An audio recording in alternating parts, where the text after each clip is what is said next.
তো computer auto reset হয়ে যায়, একাই রিসেট হয় আবার একাই অন হয়।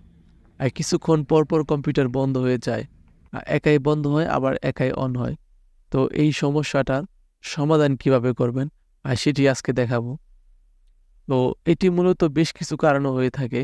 তার মধ্যে প্রধান কারণ হচ্ছে সিপিইউটি অতিরিক্ত হিট হয়ে যাওয়ার ফলে কিন্তু এটি হয়ে থাকে। অর্থাৎ কম্পিউটারে যে প্রসেসরটি আছে সেখানে যে থার্মাল পেস্ট লাগানো আছে, এই থার্মাল পেস্ট শুকিয়ে গেলে কিন্তু এই সমস্যাটি হতে পারে।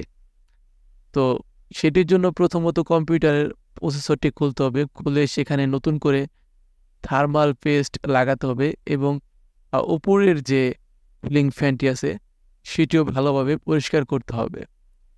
এবং ২ নাম্বার স্টেপটি হচ্ছে পাওয়ার সাপ্লাইটি ভালোভাবে পরিষ্কার করতে হবে এবং দেখতে হবে পাওয়ার সাপ্লাইয়ের কোনো লাইনের সমস্যা আছে কিনা। তার পরবর্তীতে মাদারবোর্ডটিও ভালোভাবে পরিষ্কার করবেন। অনেক সময় দেখা যায় মাদারবোর্ডের লাইন শর্ট থাকার কারণেও এই সমস্যাটি হয়ে থাকে। তো মাদারবোর্ডের যদি কোনো লাইন লুজ থাকে সেটি আপনি দেখলে বুঝতে পারবেন, একটু টেনে দেখবেন কোনো লাইন লুজ আছে কিনা। তার পরবর্তী যে প্রসেসটি সেটি হচ্ছে র্যামটা খুলতে হবে, হ্যাঁ? তো কম্পিউটার র্যামগুলো খুলে অনেক কম্পিউটারে ২ টা র্যাম থাকে অথবা কেউ একটা ইউজ করেন। তো র্যামের স্লটগুলো পরিষ্কার করতে হবে। র্যামগুলো খুলে সেইগুলো রাবার দিয়ে হালকা করে র্যামের যে স্লটগুলো থাকে সেগুলো রাবার দিয়ে হালকা করে ঘষে পরিষ্কার করতে হবে।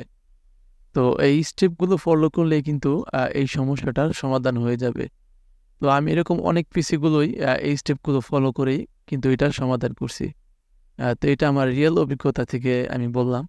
তো আশা করি এই স্টেপগুলো ফলো করলে আপনার এই সমস্যার সমাধান হয়ে যাবে। তো আজকে এ পর্যন্তই। সকলে ভালো থাকবেন।